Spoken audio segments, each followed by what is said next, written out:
Hey, Tony Gassens here. Now listen to me. I want to talk about this because this is something that a lot of women don't understand, but it's actually going to help relationships a lot. And one of the things I've noticed is that women are created for love. Women are created for a man. And don't get that twisted. It's really when God created a woman, he created her for the man. The world then made universities, made businesses, and men not being able to marry every woman and every woman not having a man, and the ecosystem, the economy needing women in the workplace put women to work. And so women needed then to get an education through grade school, go to college, get a degree, and then go and be in the workplace. And women are very useful in the workplace. Women are business owners, CEOs, thought leaders, all of the above. But yet, women do something that men can't do. Women can give birth. Women have a nurturing effect to them that men on average do not have. So a woman is truly intended to be a wife, and if she can have children, a mother. And although that is not all a woman is reduced to, that is a unique gift, because what a woman can do in the workplace, a man can do as well. But the one thing that a woman can do that a man cannot do is give birth. It is also breastfeed, is also have a period.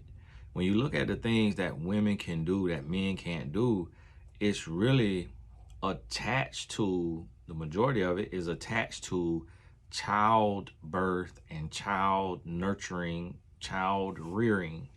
But outside of that, a man can take on those jobs.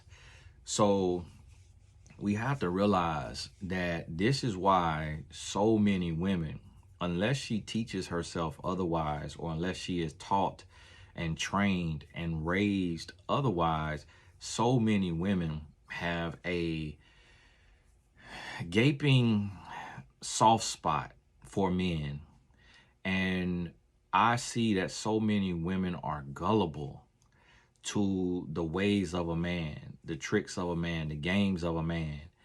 And so many women are like putty in a man's hand. And what I'm noticing is that men of all ages, all races, all types, all classes have the ability to control the mind of a woman. Of course, not every woman, and understand, please use inference and wisdom and knowledge and understand that none of what I'm talking about is absolute in every single person, but I'm speaking about the majority. So what I'm noticing is that women who are beautiful, women who are successful, women who are everything that a man would desire are actually, so many of these women, and again, I'm not speaking for every single person, but I keep having to say this over and over because people don't seem to get that. But so many of these women are actually insecure, low self-esteem, don't know their worth, don't know that they are the prize in that relationship because the man is actually dating out of his league. The man is actually dating up instead of dating on his level. So many women don't realize that. And so what I notice a lot of women doing is placating to a man's youthful lust. In essence, women are devaluing themselves and giving a grown boy the benefit of the doubt, allowing the man to lie, to cheat, to deceive, to control, to manipulate, to abuse, and do these different things. And the women are vying for the man's attention. Women are fighting other women over a bomb. Women are killing other women over a bomb. Women are crying and stomach aches and headaches and losing sleep over a bomb. And it's very despicable and discouraging and upsetting to see the weakness of women today, to see how so many women are in this trance, like they stuck in a matrix, stuck in a web of a man's lies and deceit and control, and women can't see through it. And what I want women to understand, and the reason why I'm giving away this game, is because it's gonna benefit us overall. It's not something that I want to do. It's not something that's easy to do. It's not something that men gonna like. But what women have to understand is that you don't have to compromise your morals or your values. You don't have to let a man yell at you, curse at you, talk down to you, call you out your name, lie to you, deceive you, manipulate you, entertain other women emotionally or physically. That you don't have to do any of that. That if you stand your ground and you let a man know up front, out the gate, in the dating stage, like date 3, date 6, date 10, you let the man know, hey, listen, I don't play the radio, like I don't play the games. Like if you're not serious, then please don't waste my time, because one thing about me is if you play the game, I'm going to catch you, and when I catch you, we're done. So if you're here to play games, and if you don't have self-control as a man, if you don't have discipline as a man, if you don't love yourself as a man, if you don't fear God as a man, I'm not the one for you. That is the approach that women need to take with men. And you need to be straight up. You need to be direct. When he is crying and complaining, kicking and screaming, and he calling you a feminist, and he calling you this and that, let him do all of that and tell him to kick rocks with open-toe sandals on and go on about your business. Because what men have to do is men have to learn how to respect and value a woman the way God respects and values a woman. In Ephesians 5, it tells a husband to love a wife as Christ loved the church. That comparison is so huge. Women need to understand that charge, that command to men, and understand that if this man is not willing to love you the way Christ loved the church, this is not your man. This is not the man for you. And as a woman, you have to be willing to be alone. You got to be willing to walk away. In any area of life, in order to get the deal that you want, you have to be able to walk away from the deal that you don't want. So if you're getting ready to take a job offer and they want to pay you $50,000, but the market says this job is $75,000, and your degree and credentials say you're worth $75,000 or more, you got to be able to say, unfortunately, I'm not going to be able to accept this job just because it's beneath my market value.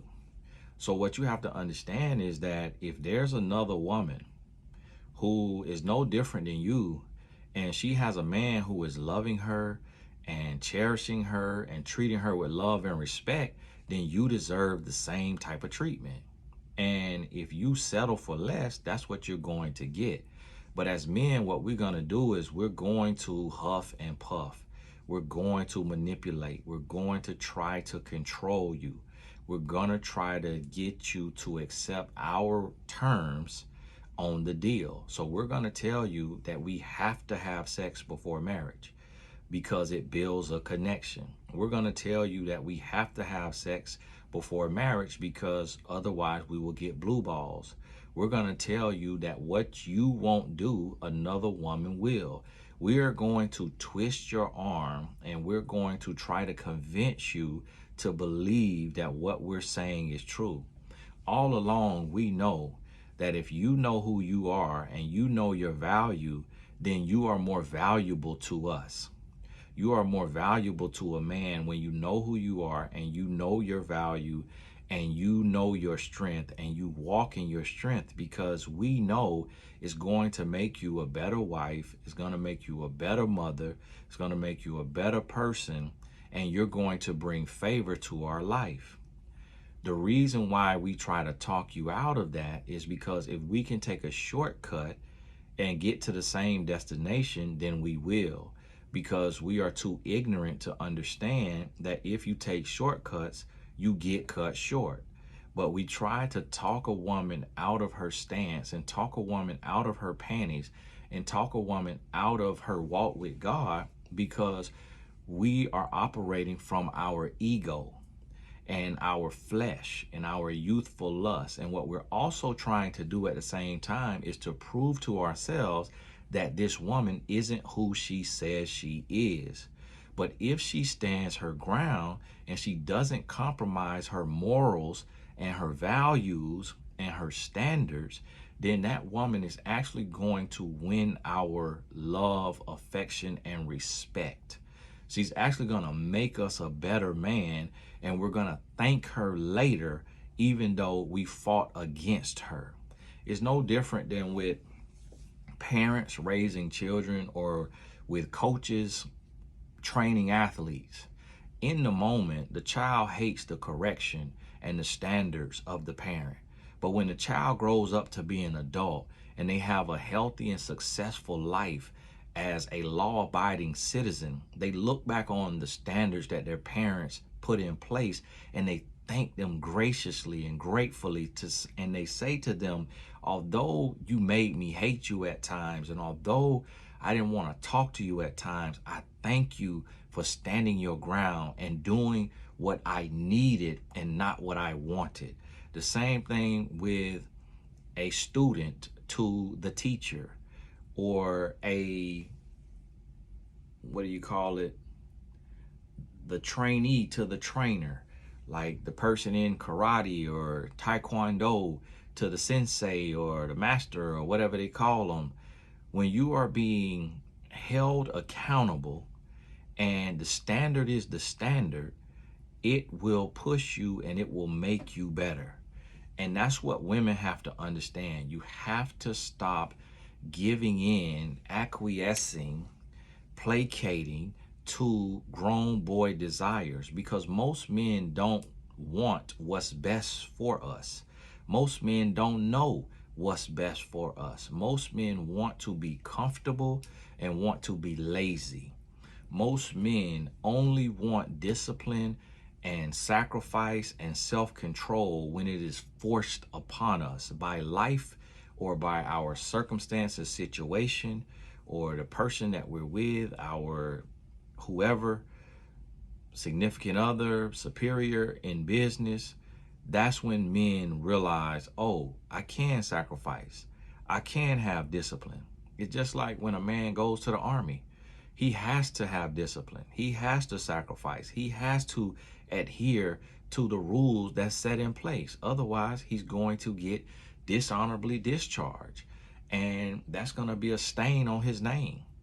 So how can men become Navy SEALs and Green Beret and special operations if we can't even be faithful to a woman and love and respect a woman? We can do anything we put our mind to as men, but humans will always take the easy way out, women included.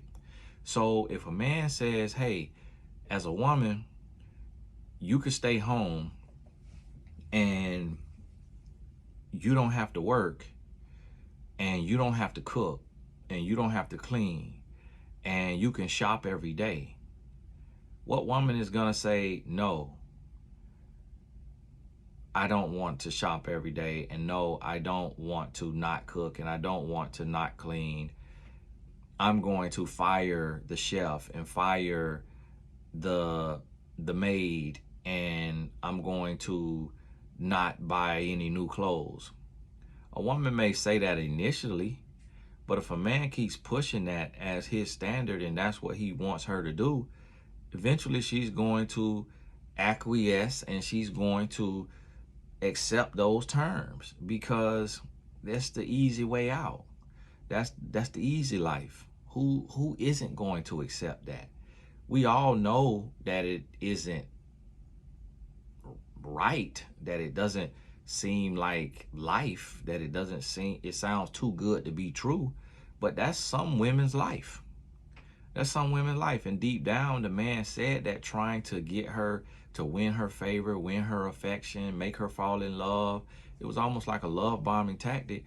And then the man ends up resenting that woman for not carrying her weight.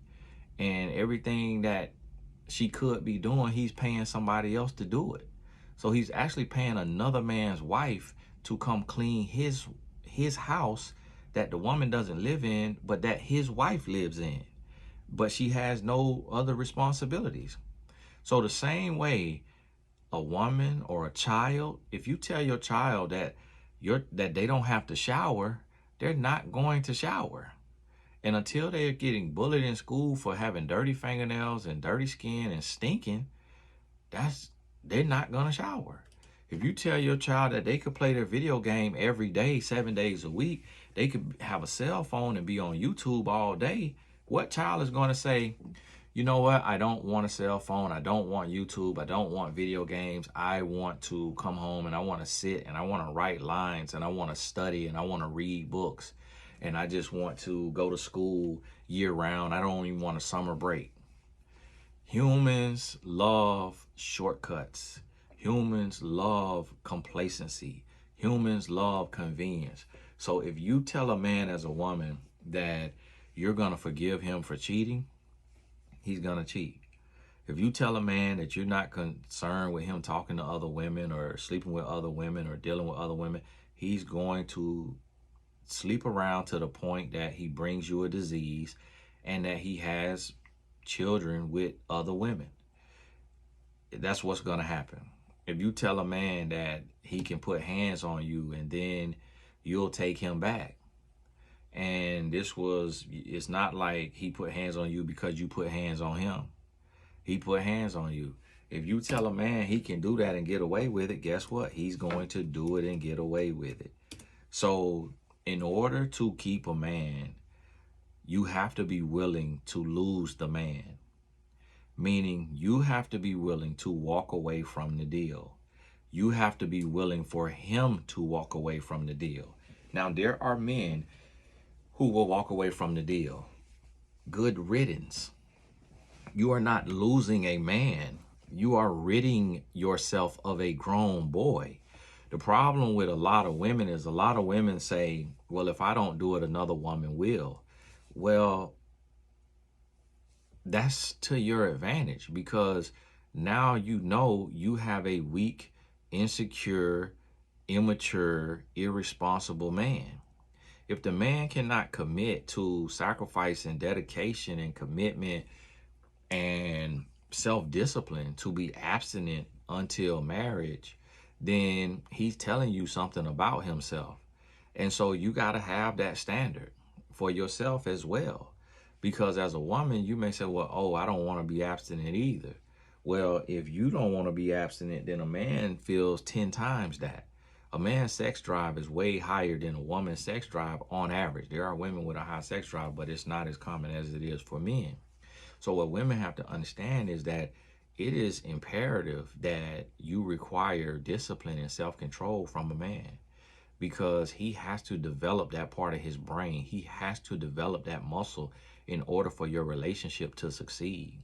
So women have to understand this, and you got to stand your ground. You got to know what you want from a man. You got to know what you want in a man, and you have to require that, and you cannot compromise on that.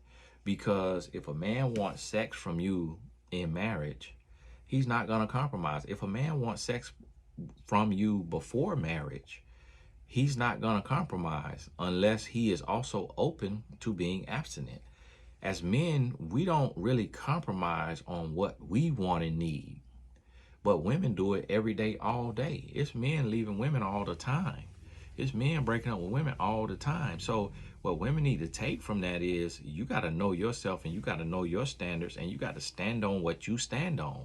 And if a man doesn't like it, okay, see you later. Goodbye. God bless you. Hope you find somebody that's weak and insecure and gullible and vulnerable to be your slave, to be your lapdog. God bless you. But the man for you is going to step up to the plate. Now, men call this pandering. And the reason why men call this pandering is because men, so many men, these type of men who say I'm pandering, these are men who want to be coddled. These are men who don't have self-discipline. These are men who don't have self-control. These are not men. These are grown boys. So I'm okay drawing a line in the sand and separating the men from the boys. I am a grown man. I am a real man. If a man can't respect what I'm saying, I know then he is not a real man. Because in order to be over here on this side of life, it takes sacrifice. It takes discipline. It takes self-control. It also takes wisdom, knowledge, and understanding.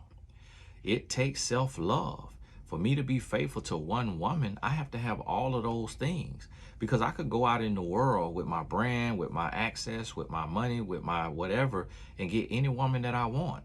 So for me to be with one woman and to be faithful to one woman, that takes self-control. It also takes wisdom, because I understand that sleeping around will lead to calamity. It will lead to death. It will lead to consequences that I don't want to have to deal with. So it takes wisdom and knowledge and understanding as well. And men who don't want to get with this are not fit to be called men. Those are not men. Those are boys, and they are a detriment to society, and they are the scum of the earth. And so we need men to be called to higher, to be held to higher, and to be expected to live at a level of excellence and responsibility and self-respect and discipline and self-control. And until we can get to that place, I cannot do that alone.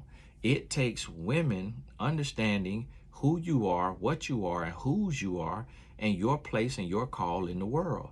And it takes women to stand your ground, to love yourself, to know yourself, and to stop letting men bend you over and disrespect you and make you do all kind of crazy stuff. And when you get your life together and you know who you are and you stand your ground, you're going to make a man grow up. Because when given the option, very few people will choose to be an adult who is independent over being a child who is dependent.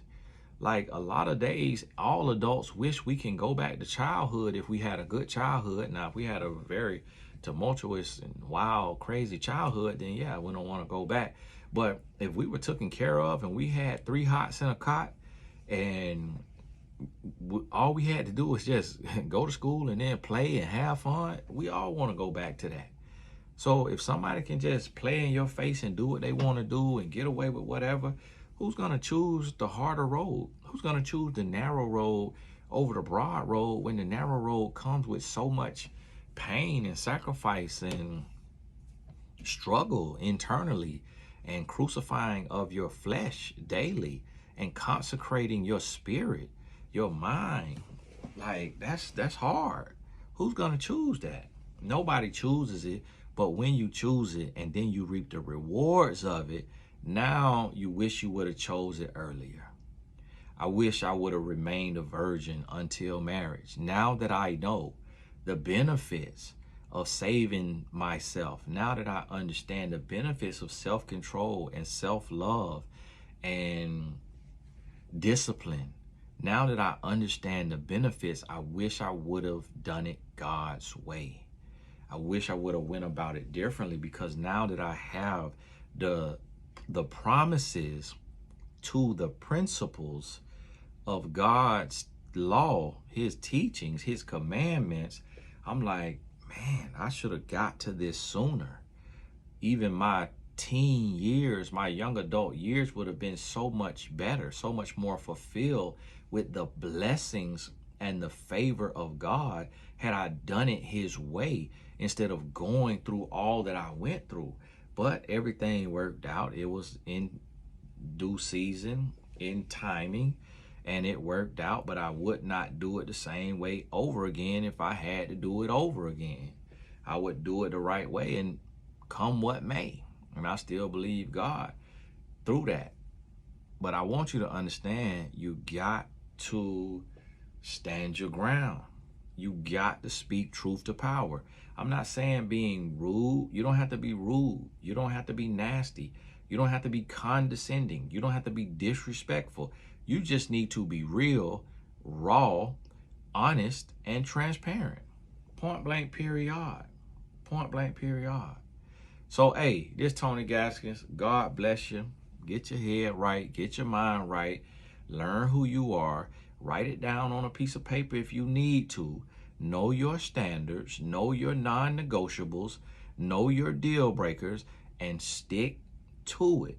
Stick to it. Do not compromise it under any circumstance. You compromise preferences. You compromise luxuries. You compromise wants. You don't compromise needs. You don't compromise standards. You don't compromise morals, values, belief system, faith, religion, salvation. You don't compromise those things. Understand that. This is Tony Gaskins. God bless you. We'll talk soon.